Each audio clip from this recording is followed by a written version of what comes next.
તમે ગમે એટલું ભણેલા હોય પણ ઘરવાળી તમને કહે કે તમને ખબર ન પડે એટલે વાત થઈ ગઈ પૂરી. ભોળી પ્રજાને છેતરવાનું બંધ કરો, આવું કહેવા વાળા બહુ સાચા છે. એટલે જ તો પાણીયારે ગ્લાસ અને ટ્રેનમાં સંડાસના ડબલા બાંધીને રાખવા પડે. તમે ગમે એટલું ભણેલા હોય પણ ઘરવાળી તમને કહે કે તમને ખબર ન પડે એટલે વાત થઈ ગઈ પૂરી. ફાસ્ટ ફૂડ ખાવાથી માણસ ફાસ્ટ નથી થઈ જતો, એવી જ રીતે સ્માર્ટફોન વાપરવાથી માણસ સ્માર્ટ નથી થઈ જતો, પણ લૂઝ મોશન થવાથી માણસ લૂઝ જરૂર થઈ જાય છે. એટલે આવા તડકા ને ગરમીમાં થોડુંક ખાવા પીવામાં ધ્યાન રાખવું અને લગ્નમાં ઓછું ઝાપટવું. હમણાં એક ભાઈ મને મળ્યા, મને કે મારે લવ મેરેજ કરવા છે પણ ઘરના માનતા નથી. મેં કીધું ઘરના એટલે કોણ કોણ છે? તો કે મારા મમ્મી પપ્પા અને મારી પત્ની. અરે મેં કીધું તારી સવારમાં ઉઠતા વેત જ જેને જોવાનું મન થાય છે ને એ મોબાઈલ છે. 4 મિત્રો ટ્રેન પાછળ દોડતા હતા, એમાંથી 2 ને ડબ્બામાં બેઠા હોય ને માણસોએ પકડીને બેહાડી દીધા, 2 રહી ગયા. ઓલા ડબ્બા વાળા કે શાબાશી કે તમે હારું દોડ્યા હો. અરે ઓલા કે હારું હું દોડ્યા, જાવું તો ઓલા 2 ને, અમે તો એને મૂકવા આવ્યા હતા. સાચે સાચું કેજો, લોકોના બર્થડે સોંગ ગાવાની શરમ આવે છે ને? હે જોઈ લઈશ તને. આ ઈ ડાયલોગ છે કે જે માણસને બહુ માર ખાધા પછી પણ પોતાનું આત્મસન્માન જાળવી રાખે છે. એક બેન એક્ટિવાની બેટરી બદલાવા ગેરેજ વાળા આગળ ગયા, તો ગેરેજ વાળો કે એક સાઈડ ની નાખી દઉં. બેન ઘડીક વિચાર કરીને કે એક કામ કરો ને, 2 સાઈડ ની નાખી દો ને, ઘડીએ ઘડીએ કોણ ધક્કા ખાય? માંડ એવું લાગે કે બધુંય બરાબર હાલે છે, હવે કાંઈ વાંધો નથી, ત્યાં તો હેન્ડ ફ્રી માં એક બાજુથી સંભળાવાનું બંધ થઈ જાય. આ સંસારમાં કાંઈ નથી રાખ્યું સાહેબ, જે કાંઈ રાખ્યું છે ને એ ફ્રીજમાં જ રાખ્યું છે. એટલે ખાઓ પીઓ ને મોજ કરો. છોકરો છોકરીને કે તારું નામ શું છે?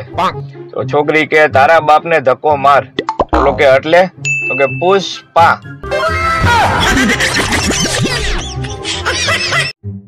10 અને 12 શાંતિથી ભણી લ્યો પછી તો જલસા જ છે, એવું કેવા વાળાને હજી હું ગોતું છું, મળે એટલે ડીબી નાખો.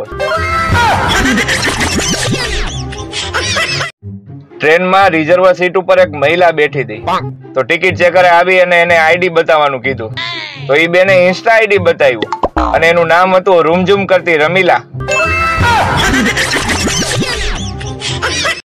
એક શિક્ષકે ક્લાસમાં પ્રશ્ન પૂછ્યો કે તાજમહેલ કોણે બંધાવ્યો? એક છોકરો ઉભો થઈને કે કા સાહેબ હરખો નથી બન્યો. ગમે એ છોકરીને પૂછો તો કે અમે તો મોડર્ન જમાનાના છીએ, તો અમે હું કઈ હડપિયા સંસ્કૃતિ માંથી આવી છીએ?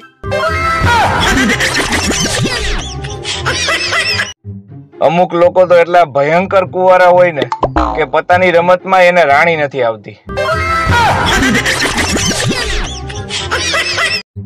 આ દવાના અલગ અલગ નખરા છે, કોક દવાને ખાલી પેટ જોઈ તો કોક દવાને ભરેલું પેટ જોઈ.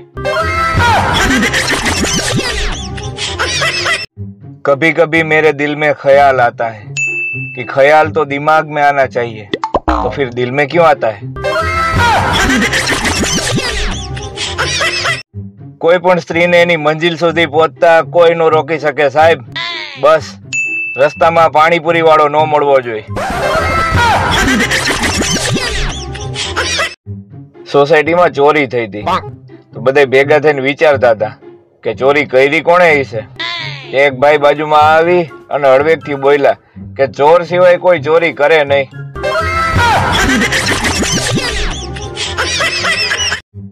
લગ્નમાં જવા કોઈ છોકરી બહુ તૈયાર થતી હોય ને તો એની બેનપણી એમ કે બરોબર તૈયાર થાજે, સૌથી વધારે આપણે જ સારું દેખાવું છે. અને કોઈ છોકરો બહુ તૈયાર થતો હોય તો એના દોસ્તારો એમ કે કેલા તારા બાપાના લગ્ન છે.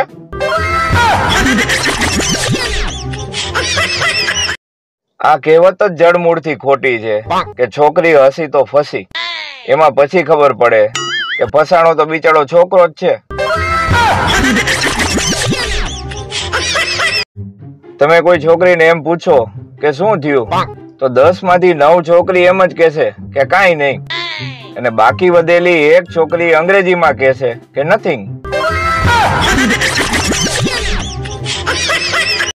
છોકરાવાળા કે અમારે તો કરકસર કરે ને એવી છોકરી જોઈ છે, તો છોકરીવાળા કે અમારી દીકરી એવી જ છે. પાડોશીએ ટાંગેલા લીંબુમાંથી લીંબુ શરબત અને મરચામાંથી ચટણી બનાવે છે. અમુક વાંઢા મોટિવેશનલ સ્પીકર લગ્ન જીવન અને સુખી દાંપત્ય જીવન વિશે બોલે છે, તો એમને એટલું જ કહેવાનું કે પહેલા તમે લગ્ન કરી લ્યો, પછી તમારા ઘરના જ તમને મોટિવેશન આપશે. આ દુનિયામાં લોહી આપવા વાળા ઓછા અને પીવા વાળા જાજા છે. મૂળ તો માણસમાં અકલ હોવી જોઈએ, બાકી સુરત તો ગુજરાતમાં છે. રવિવારના ખોટા ખર્ચાથી બચવા માટે દર શનિવારે તમારી પત્ની સાથે ઝઘડો કરો અને સોમવારે ફરી સમાધાન કરો. વાંઢાવના લગ્ન થતા નથી, પરણેલાઓને લગ્ન જીવનમાં મજા આવતી નથી, અને છૂટાછેડા વાળાને પાછા લગ્ન કરવા છે. આમાં હારી કઈ હળ હુજતી નથી. પેલા લોકો બોલીને એકબીજાને મેણા ટોણા મારતા, હવે સુવિચાર ને સ્ટેટસ મૂકી દે છે. જુનાગઢના વાંઢાવને એક મોટો ફાયદો એ છે કે લગ્ન થાય તો ભલે, બાકી સામે સીધો ગિરનાર તો છે જ. ન્યૂઝપેપરમાં આવતી રાશિમાં એક સમસ્યા તો બધામાં કોમન હોય જ કે આજે નાણાકીય કટોકટી રહેશે. એક અમદાવાદીએ એની ઘરવાળીને ફોન કર્યો કે હું ઓફિસેથી નીકળું છું, તું નાવાનું પાણી ફ્રીજમાં મૂકી દેજે. ઉનાળામાં ભર બપોરે ઊંઘ ના જોલા અને હાંજે ડ્રાય ફ્રૂટ ગોલા ખાવ બાપલિયા ખાવ. માણસ તો ખરેખરો ત્યારે હલવાય છે કે જ્યારે એને પોતાના જ પૈસા પાછા માંગતા શરમ આવે. એક બાળકનો જન્મ થયો, એને જોયું કે સામે ડોક્ટર ને નર્સ તો ગાંઠિયા ખાય છે. પછી ઉપર જોઈને બોલ્યો કે ભગવાન પાછો રાજકોટમાં. કારમાં ગમે એવી મોંઘી મ્યુઝિક સિસ્ટમ લગાવો, પણ રિક્ષા જેવું ઢીંચાક ઢીંચાક તો નો જ થાય. ના દીકરી ધ્યાન રાખશે, ના દીકરો ધ્યાન રાખશે. પત્ની જોડે સંપીને રહો, ઘડપણમાં એ જ ધ્યાન રાખશે, મારી પત્ની મારી શાન. આ એને જ રીલ બનાવડાવી છે, બાજી બાજી. હવે લોકોને સુઈ જવાનું મેઇન કારણ નીંદર નથી સાહેબ, પણ મોબાઈલની 5% બેટરી છે. કે હે મારા કલેજાઓ, હવે તમે તમારી ઘરે જાઓ. કાંઈક તો ભણેલી ગણેલી હશે આ ગરમી, નકર આટલી બધી ડિગ્રી લઈ આવે ક્યાંથી? કાલે એક ભેંસ તળાવમાંથી નાઈ અને કાદવમાં ગઈ. પછી મને વિચાર આવ્યો કે આ તો બાયુની જેમ મેકઅપ કરવા ગઈ લાગે છે. આપણે ત્યાં લોકોને આઈસ્ક્રીમ ખરીદતી વખતે ફ્લેવર બ્લેવર મારી ફરે, એમ જ કહે કે 2 20 વાળી અને 3 30 વાળી આપો. એક છોકરો ને છોકરી દરિયા કાંઠે બેઠા હતા. છોકરી કે તું ક્યાં સુધી મારો સાથ દઈશ? છોકરાએ એની આંખમાંથી એક આંસુ કાઢી અને દરિયામાં નાખ્યું કે જ્યાં સુધી તું આ આંસુ ગોતી નહીં લે ને ત્યાં સુધી હું તારો સાથ દઈશ. ત્યાં તો અચાનક દરિયામાંથી અવાજ આવ્યો કે હરામીઓ, આવા નાટકો ક્યાંથી લઈ આવો છો? કસ્ટમર કેર માંથી ફોન આવ્યો હતો કે સાહેબ આપની શું સેવા કરી શકું? મેં કીધું પગ દુખે, દબાવી દો ને. મૂકી દીધો. એક બેન ને બેનપણીએ પૂછ્યું કે હાર તો સરસ છે, કેટલામાં થયો? કે કાંઈ નહીં, 2 દિવસના ઝઘડામાં અને 2 દિવસના મૌનમાં હાર થઈ ગયો. ગુજરાતી મમ્મીઓ બાળપણમાં છોકરાઓને કે વાયડી નો થામા અને લગ્ન થઈ જાય પછી કે બાયડી નો થામા. સસલું ગમે એટલી કુદાકુદ કરે તોય 8 જ વર્ષ જીવે છે. કાચબો કાંઈ કરતો નથી તોય 150 થી 300 વર્ષ જીવે છે. આમાંથી બોધ ઈ મળે કે આળસુ બનવાથી ઉંમર વધે છે. એક છોકરીએ મને કીધું કે મગજ છે કે નહીં?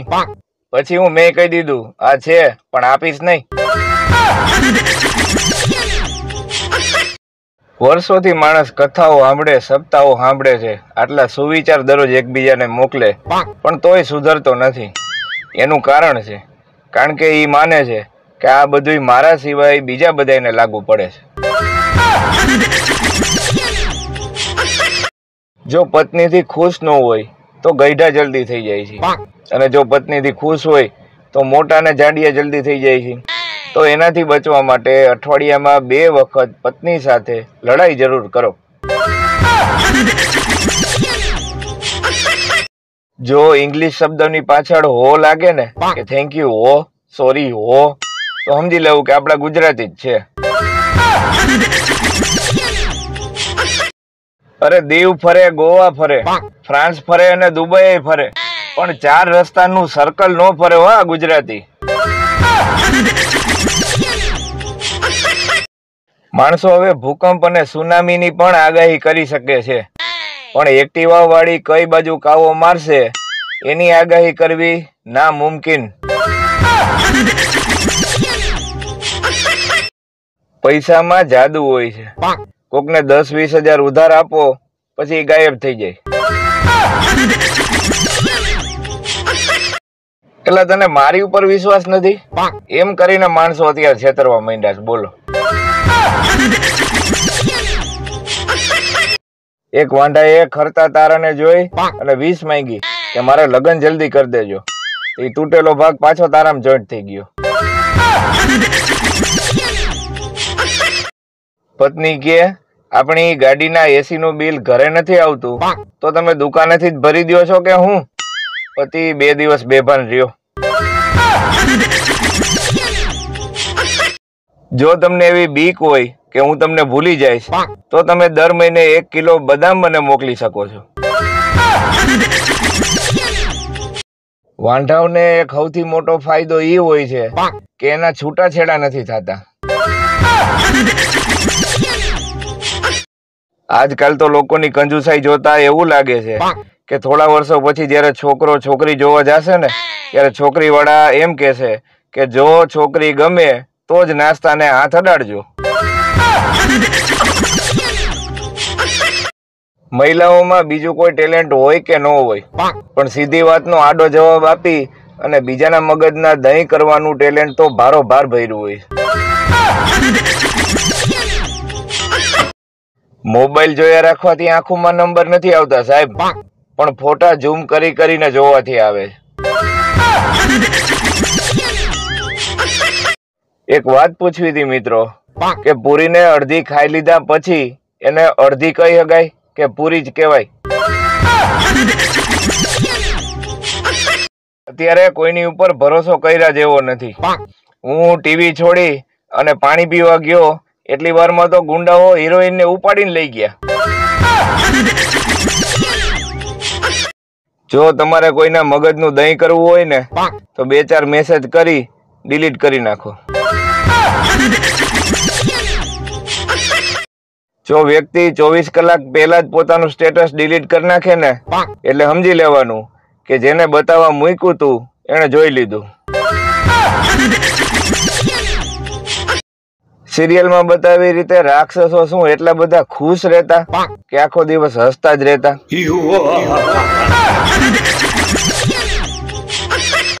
આ જીવન મળ્યું છે તો કઈક સારું કર. બીજાની પંચાયત કર્યા વગર તું તારું કર. આ દુનિયાની સૌથી મોટી ભૂલ ઘરવાળાની સામે મોબાઈલ જોતા જોતા હસવું. પ્રેમ કરવાથી બીજું કઈ મળે કે ન મળે, પણ તમારી ટાઈપિંગ સ્પીડ વધી જાય. કોઈ પણ સ્ત્રી જીવનમાં ત્યારે જ હાર સ્વીકારે કે જ્યારે એ સોનાનો હોય. પત્ની કે ઓ સાંભળો છો? પતિ કે પણ બીજો કોઈ ઉપાય છે? કોઈ પણ છોકરીને પૂછો કે એલી કેટલી રોટલી ખાસ, તો 2 થી વધારે નહીં કે, પૂછી જોજો. ખબર નહીં આ લોકો રાત્રે 2 વાગ્યા સુધી કેમ જાગી લે છે. મને તો 1:45 થાય એટલે નીંદર આવવા માંડે. એક ભાઈએ છાપામાં જાહેરાત આપી કે જોઈએ છે ઉમરા વચ્ચે મૂકેલા અને ચોખાથી ભરેલા લોટાને પાટું મારવા વાળી. એક હોય છે જ્યોતિષ, બીજા હોય છે બહુ મહાન જ્ઞાની જ્યોતિષ, અને ત્રીજા હોય છે એવું કહેવા વાળા કે મેં તો તમને પહેલા જ કીધું તું. ઝઘડો નહીં, પ્રેમ કરો, અને જો 2 કરવું હોય તો લગ્ન કરી લ્યો. મને શબ્દોથી જખમ આપતા નથી આવડતું સાહેબ, સીધા હાથ જ ઉપાડું છું. 25 પૈસાની તાળીઓ એવા મોનિટર માટે કે જે આપણા બોલવાથી આપણું નામ બ્લેકબોર્ડ ઉપર લખી લેતો. કાલે કરિયાણાની દુકાને એક છોકરી પૂછતી હતી કે ભાઈ આ 12 રૂપિયા વાળી મેગીના કેટલા આપવાના? આજકાલ બધાને લોયલ માણસો જ જોઈ છે. પોતે ભલે 10 જણાને બૂચ મારીને બેઠા હોય. બહુ ભોળા હોય છે એ માણસો જે બેઠા બેઠા ડ્રીમ 11 માં કરોડપતિ બનવાના સપના જોવે છે. છોકરી જોવા જાય ને ત્યારે રેડિયો થી પણ ધીમું ધીમું બોલતી હોય. ખબર નહીં આ લગ્ન પછી એમ્પ્લીફાયર ક્યાંથી આવી જાય. કોઈની પાસે સભ્યતાનો નંબર છે? બધા એમ કે છે કે સભ્યતાથી વાત કર, તો આજે નંબર મળે તો વાત કરી જ લઉં. જીવનમાં ડુંગળી જેવા બનો સાહેબ. કોક તમારા છોતરા કાઢે ને તો એની આંખમાં આંસુ આવી જાય. અમુક તો નાકમાં આંગળી નાખી પછી આંગળીને એવી રીતે જોવે કે જાણે નાકમાંથી હીરો નીકળ્યો હોય. ઉઘરાવ. આ દુનિયામાં જેટલી સારી સારી વાતો છે એ બધી વોટ્સએપ ઉપર કહેવાઈ ગઈ છે. હવે ખાલી અમલ કરવાનું બાકી છે. તારા વગર મને ક્યાંય જવું ગમતું નથી. આઈ લવ યુ મારા ચપ્પલ. ફક્ત 4 જ ટિપ્સ જેનાથી કોઈ પણ મહિલાઓ સરળતાથી ડ્રાઇવિંગ શીખી શકશે. પહેલું, જ્યારે પણ ભટકાવાની તૈયારીમાં હોય ત્યારે લીવરની જગ્યાએ બ્રેક મારો. બીજું, ગેર બદલતી વખતે બ્રેકની જગ્યાએ ક્લચ દબાવો. ત્રીજું, જે સાઈડ વળવું હોય એ સાઈડનું જ ઇન્ડિકેટર આપો. ચોથું અને સૌથી મહત્વનું કે મહિલાઓ હંમેશા થાંભલા સાથે અથડાય છે, તો થાંભલાનું ખાસ ધ્યાન રાખો. ધન્યવાદ. જિંદગીમાં કોઈની સાથે બોલીને ન બગાડો સાહેબ. એના કરતા એકવાર મેથી પાક ચખાડી દો તો કાયમ માટે તમારે બોલવાની જરૂર નહીં પડે. બાપા કે છોકરી વાળા આવે છે, મોટી મોટી વાત કરજે. છોકરી વાળા આવ્યા. ઓલો કે બાપા ચાવી લાવો તો, અમે ટ્રેન તડકે પડી છે, ઘરમાં પાર્ક કરી દઉં. માવો ખાવા વાળા વ્યસની નથી હોતા સાહેબ, પણ પોતે મૌનના આગ્રહી હોય છે. માવો ખાવા વાળા વ્યસની નથી હોતા સાહેબ, પણ પોતે મૌનના આગ્રહી હોય છે. હિબકા ભરીને રોયો મારો ભાઈબંધ. જે મેં પૂછ્યું, ભાભી તારું ધ્યાન તો રાખે છે ને? માણસ ગમે એવી તકલીફ માંથી નીકળી જાય, પણ ત્યાંથી નહીં નીકળી શકે જ્યાંની પત્નીએ પોતા માર્યા છે. દરરોજ સવારે વહેલા ઉઠવું જોઈએ, જેથી તમારો મોબાઈલ ચાર્જિંગમાં મૂકી પાછા થોડીક વાર સૂઈ શકો. શિક્ષકે ક્લાસમાં પ્રશ્ન પૂછ્યો કે એવું કોણ છે જે હવામાં ઉડે છે પણ બચ્ચાને જમીન ઉપર જન્મ આપે છે? એક છોકરો હાથ ઊંચો કરીને કે સાહેબ એર હોસ્ટેસ. સાહેબ ને બેભાન.